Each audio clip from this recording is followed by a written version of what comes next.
this audio presentation of Navigating the Paleo Diet, a beginner's guide to navigating the paleo diet in a modern world. Copyright and disclaimer information is available in the ebook version for your review.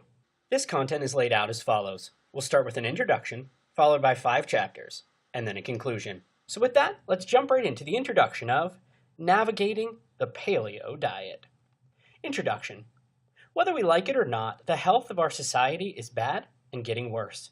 As technology continues to develop, convenience does as well, and ordering food is literally as simple as the clicking of a button.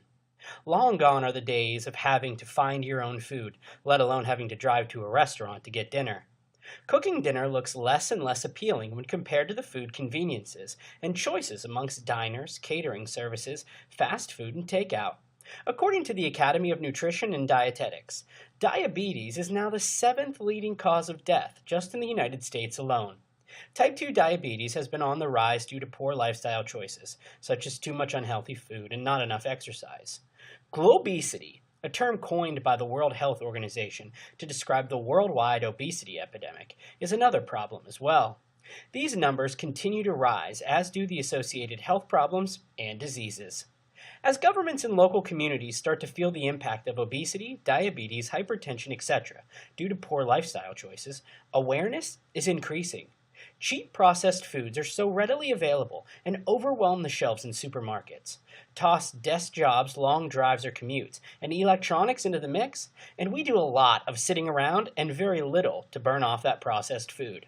Americans spent about 25% of their net income on food 90 years ago, according to a study done by RAND on why Americans are so fat. In present day, we spend less than 10% of that income on food, but we're certainly not eating less, we're eating more, unhealthier, cheaper foods. But perhaps we're finally seeing a turning point. The last 3 quarters, McDonald's has seen a global decline of about 3.3% in sales, perhaps indicative of less consumption of fast food. With the media covering the obesity epidemic and health and quality of life plummeting, some people are starting to see the light. Documentaries such as Fed Up are exposing food manufacturers' concerns that lie only with profits and not health, and how added sugar is in over 80% of supermarket foods. We may be a long way off from getting back to the good old days where dinner was made from whatever was in the garden and processed foods were nearly unheard of, but the best we can do is inform ourselves of why healthy choices are the best for long-term health and quality of life. As technology develops, our choices will only continue to grow. By making wise ones, we can help battle and slow this rising epidemic. So today, I want to give you a quick beginner's overview of one of the best choices you can make in regards to overall health and a natural way of eating, the paleo diet. Don't worry if you don't know what it is. Within the next few moments, you will discover why it has been one of the most talked about diets of recent time. Let's dive in. Chapter 1. What exactly is the paleo diet? If you don't know what the paleo diet is, or you've never heard of it before, no worries. Within this first chapter, we're going to explore exactly what this way of eating is all about. At its core, paleo is a lot more lifestyle than it is a diet. A paleo lifestyle is about eating real, whole natural foods and avoiding all processed foods. You see, the modern diet is exactly that. It's modern. Humans ate in a paleo style for hundreds of thousands of years, some estimates say 2 million, before starting to eat grain and sugar-based foods, as well as processed foods, as recently as 10,000 years ago.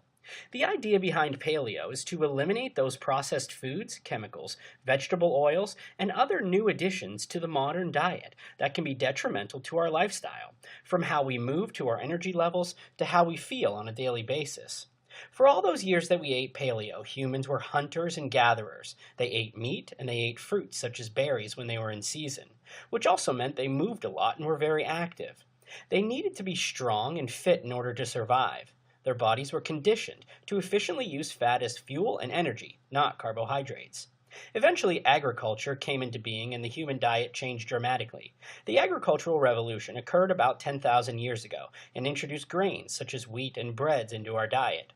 Today's modern diet contains things like significant quantities of gluten. Gluten was non-existent in Paleolithic times. Things like wheat, rye, many cereals, and barley contain gluten. Gluten has been recognized to cause inflammation in the gut and has been given widespread attention through celebrities like Kelly Ripa, who have famously gone gluten-free. It's also been theorized, not proven, that gluten could play a role in an increased risk of some cancers as well as heart disease. Another ingredient in the modern day diet is linked to possible health problems is that of lectins. Lectins are present in grains. They cause wear and tear in our gastrointestinal tract, making it very difficult to heal. Let's not forget sugar.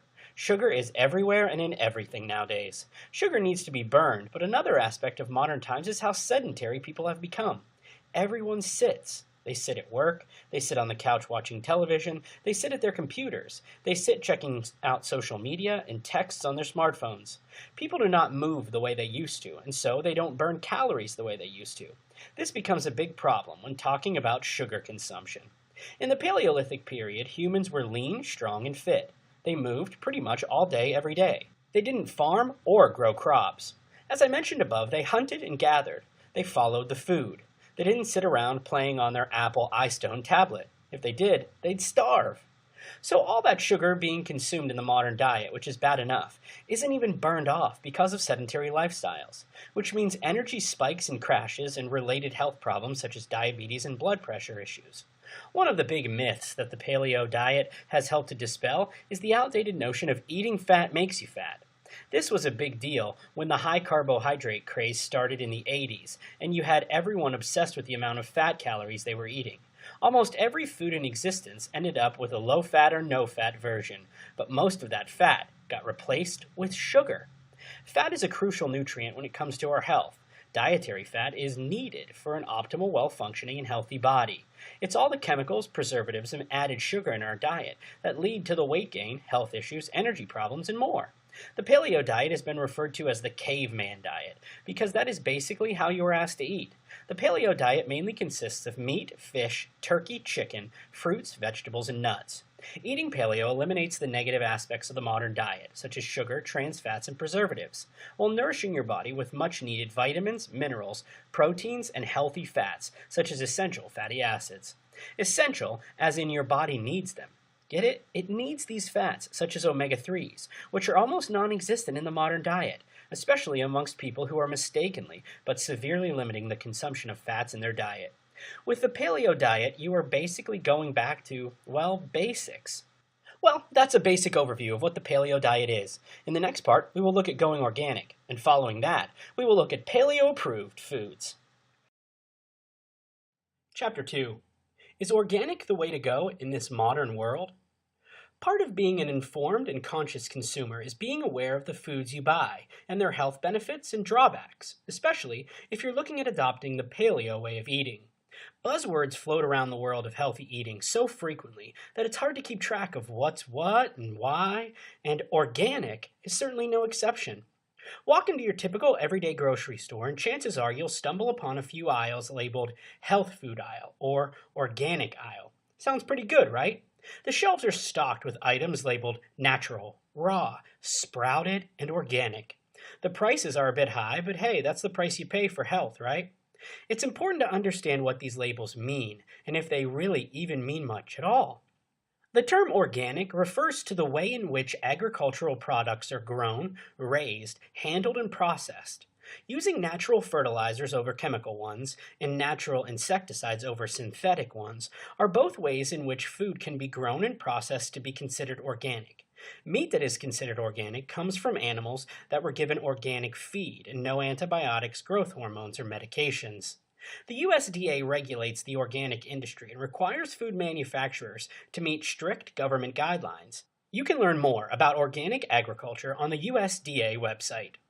There are a variety of organic labels that you may have come across. Some foods say made with organic ingredients, but who really knows what that means exactly? Variations of organic labeling. 100% organic. Completely organic and made of all organic ingredients. Organic is at least 95% organic ingredients, and made with organic ingredients is 70% or higher organic ingredients. It's important to consider the value of buying a particular item in an organic variety. Just because organic costs more doesn't necessarily mean it's worth it. Organic.org has a list of foods they call the Dirty Dozen, which contain those that have the highest level of pesticides and therefore are best bought organic. There is also a list of a dozen foods that you can buy non-organic, the least contaminated. This guide is a great reference for your trips to the grocery store. Adding organic foods into a paleo diet. Now that you understand what the term organic means, what are some reasons you should start adding organic foods into your grocery purchases if following a paleo diet? They're more nutritious. Vitamins, minerals, antioxidants, and flavonoids. They're safer. There's no pesticides and usually no GMOs. Pure. There's no flavor enhancers, preservatives, or contaminants. While many argue that the price of organic food makes it impossible to afford, there are ways you can make it fit your budget. Shop at local farmers markets. Join an organic co-op. Buy directly from farmers. Buy in bulk. Grow your own or shop online. Those who are fans of organic foods believe it's healthier and safer to consume than non-organic foods when following the paleo diet. On the other hand, some argue that there is no way to ensure that what you're buying is truly organic, the major factor being the consumption of these foods over-processed. Chapter 3. Paleo-approved foods. Foods you can eat. We'll cover this in a bit more detail later. First is butter, then eggs, fish and seafood, fruit, herbs and spices, meat, natural oils like avocado, coconut, and olive, nuts and seeds, and vegetables. Big paleo no-no foods, as in no, you can't eat these. Grains. Grains, like barley, rye, and wheat. Among other things, they contain gluten. Avoiding grains means no bread or pasta. Sugars includes high fructose corn syrup. So no soft drinks, fruit drinks, ice cream, pastries, candy, etc. Sugars may promote weight gain, give you diabetes, energy crashes, and blood pressure issues, among other health issues. Legumes. This means no beans or lentils. Dairy. Stay away from all low-fat dairy products. If you don't have problems digesting dairy, it may be okay to consume some full-fat dairy products like raw whole milk and certain cheeses, but only in small amounts. Hydrogenated vegetable oils, like canola, corn, cottonseed, soybean, sunflower, etc. These oils cause unhealthy levels of inflammation. And remember, the essential fatty acids mentioned above? One of the major problems today is our unbalanced intake of omega-6 fatty acids compared to omega-3. A major factor in this unbalanced intake is the high levels of omega-6 fatty acids in these oils. Margarine. Margarine was created as a healthy alternative to butter. As it turns out, butter is the much healthier option. Most margarine has high levels of deadly trans fats in them. Artificial sweeteners. Things like asulfame potassium, aspartame, saccharin, and sucralose are to be avoided on the paleo diet. Obesity is an epidemic, and many health problems have been connected to obesity. Obesity has been linked to diets high in processed foods, high in processed carbohydrates, and excess sugar intake. The potential health problems include heart disease, type 2 diabetes, cancer, and stroke. Yes, many of you are looking at this list of what you can't eat and thinking you could never follow a paleo lifestyle. Well, take another look at the list of things that you can eat. How often do you see some of those things on a list of foods you can eat while on a so-called diet? Not to mention the fact that a paleo diet does not ask you to count calories. Yummy, paleo-approved foods. Remember that list of approved foods? We're talking hamburgers, steak, pork, bison, lamb, duck, turkey, chicken, and more. Bacon, baby. The whole world is better with bacon. Grass-fed, if you can. After all, meat with a bunch of added chemicals sort of defeats the purpose of the paleo diet, don't you think? Seafood includes fish like salmon, trout, shrimp, a variety of shellfish, haddock, and even more. You can eat lots of vegetables, such as carrots, broccoli, kale, and tomato, as well as onions and peppers. Sweet potatoes, yams, and baked potatoes are on the approved paleo eating list. This includes turnips, too. Yes to eggs as well. Hard-boiled, soft-boiled, scrambled, an omelet, just add some of those vegetables, and even some of the meat list, if that's what you enjoy. Approved nuts and seeds you can eat are almonds, walnuts, sunflower seeds, pumpkin seeds, hazelnuts, chia seeds, and macadamia nuts as well. A large variety of fruit can be eaten when you go paleo. On this list is all kinds of berries, strawberries, blueberries, blackberries, etc. Apples, oranges, mango, and pears. This also includes avocados, which is a fantastic source of vitamins, minerals, and healthy fats that your body needs. Oils are an important part of the paleo diet and include the aforementioned olive, coconut, and avocado. Finally, we have our herbs and spices. There is something here for everyone to flavor your food. Sea salt, garlic, turmeric, mint, basil, rosemary, and many others can be part of your everyday eating.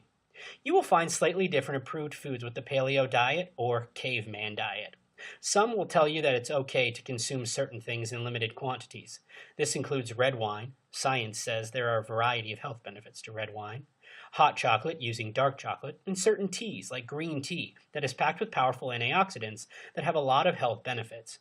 Hardcore paleo enthusiasts will tell you to go organic as often as possible, to only eat grass-fed meat and consume wild-caught sustainable fish. If you can do this, great, but if not, don't let that stop you. Following the paleo diet will do wonders for you, even if you don't go hardcore organic all the way. Do what you can. Chapter 4. Exercising on the paleo diet. Exercise and nutrition go hand in hand. If you are going to embrace the paleo lifestyle, you really should consider an exercise regimen as well. It doesn't have to be anything crazy, like some weight training program from a roided-out pro bodybuilder or the training of a high-level athlete. In fact, if all you can muster is a 30-minute walk every day, that's a big deal. One of the biggest problems with modern life is how sedentary we are nowadays. Many people sit at a desk all day long, and then they sit on the couch in the evening, usually with a smartphone, tablet, or laptop, engaging in social media sites. So, if you can walk every day for half an hour, good for you, keep it up. If you want a little more, but you're one of those people that really struggles with sticking to your workouts, forget complicated multi-exercise programs. Start by focusing on making exercises a habit so that it becomes part of your life routine. And the easiest way to do this is not just to work out first thing in the morning, but to make the workout unbelievably simple. How do you make it so simple that you never skip a workout? Easy. As soon as you roll out of bed, start exercising. This can be as simple as one exercise. Here are some examples. Roll out of bed and do X number of bodyweight squats, such as 50. If you can't do 50 straight, take rests when you need it and keep track of the time it takes to complete all 50, and try to beat the time the next time you do it. Or reverse it and do bodyweight squats for 7 minutes, resting when you need to, and keep track of how many you do. Next time, try to do more in that 7 minutes. You could do a different exercise each day for a week and then repeat. Maybe like Monday, bodyweight squats, Tuesday, push-ups, Wednesday, burpees, Thursday, jumping jacks, Friday, jump lunges, Saturday, jump rope, and Sunday, rest. Modify the exercises to fit you. If you have knee issues or are severely overweight or out of shape, burpees and jump lunges may not be right for you. That's fine. Do normal squats instead of burpees. Do regular lunges instead of jump lunges. Not strong enough for the push-ups? Do them on your knees. Or do them on a wall, with your feet a few feet away, so you have to lean into the wall. If push-ups are too easy, do a more difficult version, such as explosive push-ups, clap push-ups, or Spider-Man push-ups. Once you've done that for a few weeks and exercise becomes a normal thing you do in the mornings, you can start doing multi-exercise routines. Another option would be to set an appointment with yourself. Instead of having a workout scheduled for Tuesday, you should have an appointment with yourself to work out on Tuesday at 6 p.m. You'll be much more likely to keep this commitment. Chapter 5. Is the paleo diet right for the whole family? If you're someone who is looking at starting a paleo plan of eating and would like the whole family to join in the fun, but don't know whether it's right or not, then you are not alone. This question has been asked many times, and in this chapter we will attempt to navigate our way through it. Firstly, before you even approach your family and try to convince them to go on a paleo diet, you need to bear a few things in mind. Firstly, as we have covered, the paleo diet is not an easy diet. There are many restrictions, such as no consumption of sugar, processed foods, artificial additives, etc. Secondly, it's not just a diet. It's an entire lifestyle change. You will not be able to go to a party or gathering and eat what you want because not many people prepare food according to paleo requirements. Even restaurants and expensive eating establishments may not prepare food in a paleo manner. That basically means you will have to bring your own food to a party. Thirdly, most comfort foods are excluded from the paleo diet simply because they contain sugar. dairy, or some ingredient that is not allowed in the paleo diet. So how are you going to convince your spouse and kids to give up all their favorite foods and eat like a caveman? The process itself may seem like you're at a United Nations convention trying to get opposing countries to sign a multilateral agreement. The best way to go about it would be to do it in stages. Don't try to go from zero to paleo hero overnight. Yes, it is beneficial, and yes, it is an excellent idea. But you will need to give your family time to adjust, adapt, and assimilate. In the beginning stages, make one meal a paleo meal. It could be breakfast. Throw out the sugary cereals and milk. Replace those with bacon fried in coconut oil, scrambled eggs, and a glass of fresh fruit juice. Get a recipe book full of delicious recipes and tempt your family members with tasty paleo meals. The key is to make them feel like they are not sacrificing delicious food for a paleo diet. Your excitement and interest, as contagious as they may be, might not be enough to sway your family from tucking into that tub of macadamia nut ice cream. Also, try not to get too preachy and stop yourself from standing on a paleo pedestal and shaking your head at their poor food choices. Exercise tolerance and slowly swing them over to your side.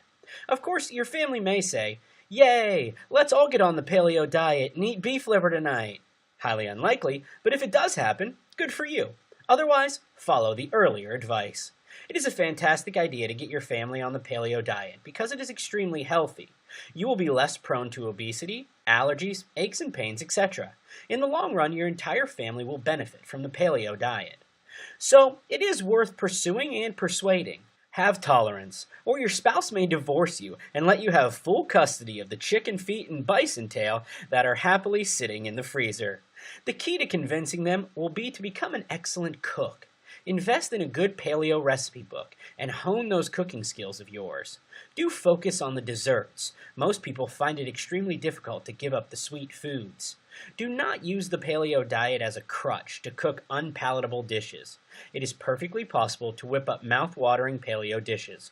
Once you can do that, it is half the battle won. Work on yourself, then work on your family. There are many families on the paleo diet. This goal is within reach.